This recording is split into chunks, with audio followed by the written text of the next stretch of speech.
ਵੱਡੀ ਗੱਲ ਹੈ, ਇਹ 골ਡ ਪੈਕੇਜ ਵਾਲੇ ਨੇ, ਸਾਲ ਦੀ ਵਾਰੰਟੀ ਆ, ਨਵੇਂ ਡਰਾਈਵ ਟਾਇਰ ਨੇ, ਐਨੂਅਲ ਇੰਸਪੈਕਸ਼ਨ ਲੱਗੀ ਆ ਤੇ ਮੇਨਟੇਨੈਂਸ ਲੱਗੀ ਆ ਤੇ 2 ਮੇਨਟੇਨੈਂਸ ਨਾਲ ਨੇ, ਟੋਇੰਗ ਲੱਗੀ ਆ। ਪੁਰਜਾ ਜਿਹੜਾ ਅਸੀਂ ਦਿੰਨੇ ਆ, ਤੁਸੀਂ ਆਪ ਵੀ ਦੇਖ ਸਕਦੇ ਹੋ, ਜੇ ਕੋਡ ਆ ਜਾਏ ਹਾਂਜੀ ਹਾਂਜੀ ਤੇ ਨਾਲ ਇੰਟਰਨੈਸ਼ਨਲ ਸਿਸਟਮ ਚੱਲ ਜਾਏ, ਉਹ ਵੀ ਹੈਗਾ। ਵਧੀਆ ਰਿਹਾ। ਮੇਰਾ 9% ਤੇ ਲੋਨ ਹੋਇਆ ਤੇ 0 ਡਾਊਨ। ਸਤਿ ਸ਼੍ਰੀ ਅਕਾਲ ਭਾਜੀ। ਸਤਿ ਸ਼੍ਰੀ ਅਕਾਲ ਭਾਜੀ। ਜਸਪ੍ਰੀਤ ਭਾਜੀ, ਗਗਨਦੀਪ ਭਾਜੀ, ਥੈਂਕ ਯੂ ਸੋ ਮਚ ਤੁਹਾਡਾ ਬਿਜ਼ਨਸ ਦਾ। ਮੈਂ ਪੁੱਛਣਾ ਸੀ ਭਾਜੀ, ਆਪਣਾ ਐਕਸਪੀਰੀਅੰਸ ਕਿੱਦਾਂ ਰਿਹਾ ਹੁਣ ਤੱਕਰ, ਤੇ ਪਿਛਲੇ ਜਿਹੜੇ ਟਰੱਕ ਤੁਹਾਡੇ ਦੋਸਤਾਂ ਨੇ ਲਏ ਉਹਨਾਂ ਦਾ ਐਕਸਪੀਰੀਅੰਸ ਕਿੱਦਾਂ ਰਿਹਾ? ਹਾਂਜੀ ਭਾਜੀ, ਬਹੁਤ ਵਧੀਆ ਰਿਹਾ ਐਕਸਪੀਰੀਅੰਸ। ਇਹ ਮੈਂ ਤੁਹਾਡੇ ਕੋਲ ਪਹਿਲਾਂ ਚੱਕਣ ਲੱਗਿਆ ਤੇ ਮੇਰੇ ਜਿਹੜੇ ਫਰੈਂਡ ਸੀਗੇ ਉਹ ਆਲਮੋਸਟ ਤੁਹਾਡੇ ਕੋਲ 4 ਲੈ ਗਏ ਸੀਗੇ ਟਰੱਕ।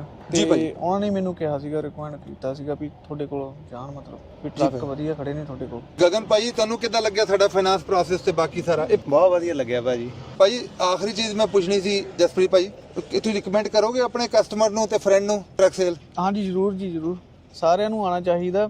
ਦੇਖਣ ਵਧੀਆ ਆ ਟਰੱਕ, ਇਹਨਾਂ ਕੋਲ ਬਹੁਤ ਵਧੀਆ ਖੜੇ ਨੇ, ਘੱਟ ਚੱਲੇ ਨੇ ਟਰੱਕ। 2 ਦਿਨ 'ਚ ਫਾਈਨਾਂਸ ਇਹਨਾਂ ਨੇ ਡਨ ਕਰਤਾ ਸੀਗਾ। ਭਾਈ ਦਾ 0 ਡਾਊਨ ਤੋਂ ਹੋਇਆ ਕਿਉਂਕਿ ਭਾਈ ਦੇ ਪਹਿਲੇ ਕਮਰਸ਼ੀਅਲ ਲੋਨ ਚੱਲਦੇ ਤੇ ਇਹਨਾਂ ਦਾ ਬਹੁਤ ਵਧੀਆ ਜਿਹੜਾ ਪੇ ਨੈਟ ਸਕੋਰ ਹੈਗਾ।